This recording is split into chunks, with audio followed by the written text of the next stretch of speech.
사랑과 마음 상담센터에서 보내드리는 이른 아침 햇살 받기 시간입니다.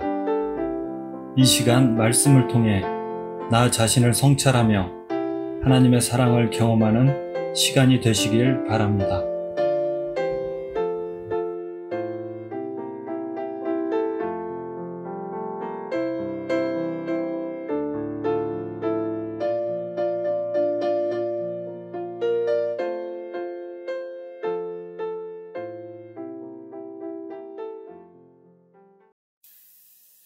이른 아침 햇살 받기 시간입니다. 어제 주기도문에 대해서 12가지 질문을 좀 드렸습니다. 오늘은 하나하나 질문에 대한 답을 하기 전에 전제적으로 이런 질문을 또 좀 해봐야 될 것 같습니다. 내가 주기도문을 읽고 문자의 뜻을 이해한다고 해서 주님께서 가르쳐 주신 기도를 내가 깨달아가지고 하나님이 원하시는 기도를 하는 믿음의 사람이라고 할 수 있는가? 여기 참 어려운 얘기죠, 이것도. 자, 이 질문에 대한 답이 나와야 12가지 질문에 대한 답을 제대로 할 수 있겠죠. 주기도문에 대한 위와 같은 12가지 질문, 앞에서 했던 12가지 질문에 대한 답을 작성하려면 영적 전제가 필요합니다. 왜냐하면 이와 같이 전제적 질문이 가능하기 때문에 그렇습니다. 지금 제가 드린 이런 질문이요. 내가 주기도문을 제대로 알고 이해한다고 해서 내가 하나님께서 원하시는 기도를 하는 믿음의 사람이에요. 이 질문. 이런 질문이 가능하기 때문에 영적 전제가 필요하다는 얘기입니다. 율법은 그리스도의 그림자라고 했습니다. 히브리서 9장 24절이죠. 그리스도께서는 참 것의 그림자인 손으로 만든 성소에 들어가지 아니하시고 바로 그 하늘에 들어가서 이제 우리를 위하여 하나님 앞에 나타나시고. 여기서 하늘에 들어가서라는 말은 무엇일까요? 예수를 모신 맘 새하늘이로다. 그럼 내 마음을 말하는데 손으로 만든 성소에 들어가지 않으셨다. 여러분들 이것이 제대로 이해가 돼야 지금 이런 질문, 영적 전제가 필요하다는 말을 이해할 수가 있습니다. 11서 10장 11절입니다. 율법은 장차 올 좋은 일의 그림자일 뿐이요 참 형상이 아니므로 해마다 늘 드리는 같은 제사로는 나오는 자들을 언제나 온전하게 할 수 없습니다. 그러니까 지금 율법적 신앙생활을 하는 사람은 아무리 온전하게 완벽하게 한다 할지라도 인정되지 않는 신앙이라는 것이죠. 왜냐하면 이것은 참신앙이 아니라는 거예요. 그래서 매일 해마다 드리는 이런 제사 가지고는 사람을 온전하게 할 수 없어요. 따라서 온전하게 할 수 있는 것, 그와 관련된 신앙을 제대로 찾아봐야 되겠죠. 율법은 문자대로 행동하라고 주어진 것이 아니라 행동의 의미를 통해서 그리스도를 발견하고 깨닫게 하는 것이 목적이라는 것입니다. 그래서 바울은 골로새서 2장 16절에서 17절에서 그러므로 먹고 마시는 것과 절기나 초하루나 안식을 이유로 누구든지 너희를 비판하지 못하게 하라. 이것들은 장래일의 그림자이나 몸은 그리스도의 것입니다. 그러니까 지금 율법에 나와 있는 어떤 음식물 귤에서부터 절기 귤에 이런 모든 것들은 그리스도에 대한 이야기라는 거예요. 장래 일에 대한 그림자로서 표현된 거지 이걸 그렇게 행동하라고 준 게 아니라는 거죠. 히브리서 8장 4절에서 6절에서도요. 예수님께서 땅에 계셨더라면 제사장이 되지 아니하셨을 것이니 이는 율법을 따라 예물을 드리는 제사장이 있습니다. 그들이 섬기는 것은 하늘에 있는 것의 모형과 그림자다. 모세가 장막을 지으려 할 때에 지시하시며 얻은 것 같으니 이르시되 산과 모든 것을 산에서 네게 보이던 본을 따라 지으려 하셨느니라. 그러나 이제 그는 더 아름다운 직분을 얻으셨으니 그는 더 좋은 약속으로 세우신 더 좋은 언약의 증거자시다. 그러니까 지금 땅에 있는 그 성막, 성전, 그 제사 예법, 뭐 이런 것들은 다 그림자라는 거예요. 그러니까 지금 이것은 그리스도와 관련된 또 다른 제사장으로서의 다른 의미를 갖고 있다는 것이죠. 새 언약에 대한 의미죠. 자, 이게 여러분들이 제대로 이걸 이해하지 못한다면 주기도문을 이해할 수 없는 거예요. 따라서 주기도문도 문자대로의 의미를 보더라도 주님께서 이 말씀을 통해 하시고자 하시는 말씀의 본질이 무엇인지 깨달아야 돼요. 비록 본질에 대해 깨달음을 듣고 마음에서 깨달아지지 않은 채 인간의 지적 활동의 결과로 동의된다고 해서 외형적으로 올바른 기도를 한다고 확신해서도 안 되는 것입니다.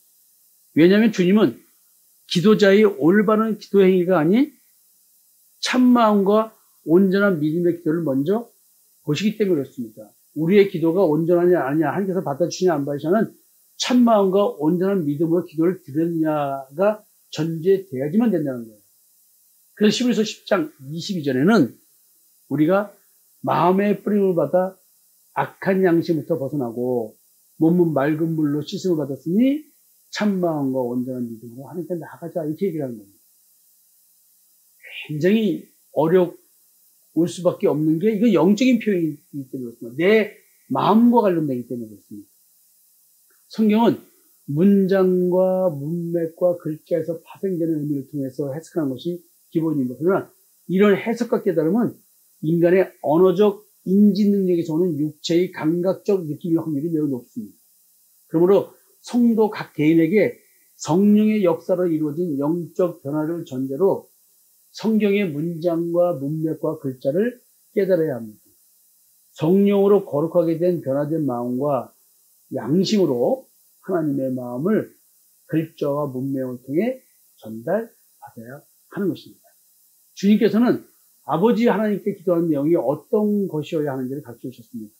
이는 예수 그리스도의 십자가의 대속의 은총을 깨닫는 자는 주님이 가르쳐 주신 기도의 내용처럼 하나님과 의사소통이 이루어진다는 의미입니다. 내가 믿는 신이 성경에 기록된 참 하나님 여호와시라면 나는 지금 어떻게 기도하고 있어야 하는가?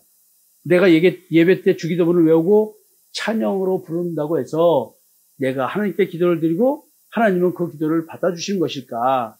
우리는 이런 질문을 해봐야 됩니다. 이런 질문 영적인 면이기에 행위만 가지고 하나님이 받으신다는 그 여부를 판단할 수가 없습니다. 우리 모두는 아마 다 이렇게 말할 겁니다. 그러나 안타까운 것은 그렇게 인정하면서도 정작 자신의 기도를 하나님께서 받으실 것이라는 막연한 기대 속에서 기도를 하는 성도가 너무 많다는 것이죠. 우리는 믿는 자로서 모두 주님께서 가르쳐 주신 기도를 깨달아 하나님께서 받으시는 산재물로서의 기뻐 흠양하시는 향으로서의 기도를 하고 싶어 합니다. 정말로 자신의 기도가 기도다운 기도가 되어서 하나님께 드려지기를 원한다면 기도하는 자기 자신을 향한 십자가에서 확정된 하나님의 사랑을 확인해 보여야 합니다. 즉 기도하는 자는 반드시 자신이 성령을 받았는지 십자가에서 자기의 옛사람이 죽었는지 자신의 믿음의 진실성 여부를 스스로 점검하고 확증할 필요가 있습니다. 그래서 바울은 고린도서 13장 5절에서 너희가 믿음에 있는가 너희 자신을 시험하고 너희 자신을 확증하라. 예수 그리스도께서 너희 안에 계신 줄을 너희가 스스로 알지 못하느냐? 그렇지 않으면 너희가 버리는 자이다. 이렇게 말씀하고 있습니다. 하나님은 영적 존재이십니다. 영적 존재이시기에 인간이 자신의 옛사람을 죽이지 않은 상태에서 하나님께 드리는 기도는 듣지 않으십니다. 요한복음 4장 23절과 24절에 아버지께 참되게 예배하는 자들은 영과 진리로 예배할 때가 오나니 곧 이때라. 아버지께서는 자기에게 이렇게 예배하는 자들을 찾으시느니라. 하나님은 영이시니 예배하는 자가 영과 진리로 예배할지니라. 그러니까 여러분, 우리가 행위적으로 아무말 해도 안 된다는 이야기 이렇게 나와 있잖아요. 영적 변화가 없는 자의 기도는 그저 지성이면 감천이라고 생각하는 자들의 탐심과 정욕을 채우기 위한 것뿐일 것입니다.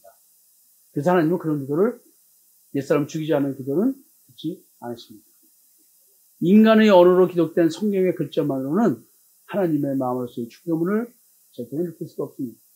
주님이 가르쳐 주신 기도는 성령의 역사로 예수 그리스도의 대속의 은총을 깨달을 수 있으며 깨달은 자만이 그리스도의 마음을 배워 하나님께 할 수 있는 기도입니다. 그래서 요한복음 6장 44절 45절에서 나를 보내신 아버지께서 이끌지 아니하시면 아무도 내게 올 수 없으니 오는 그를 내가 마지막 날에 다시 살립니다.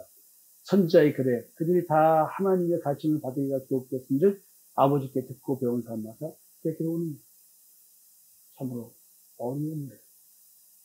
정령 받은 자는 하나님께서 택하신 자녀로부터 받고 싶은 기도가 무엇인지 성령 속에 알게 하신다.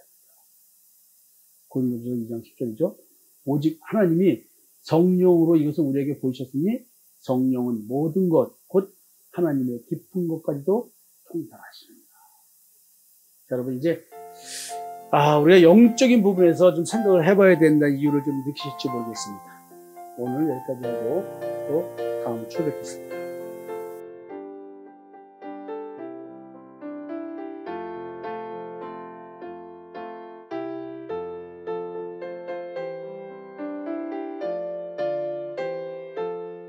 지금까지 사랑과 마음 상담센터에서 보내드리는 이른 아침 햇살 받기 시간이었습니다.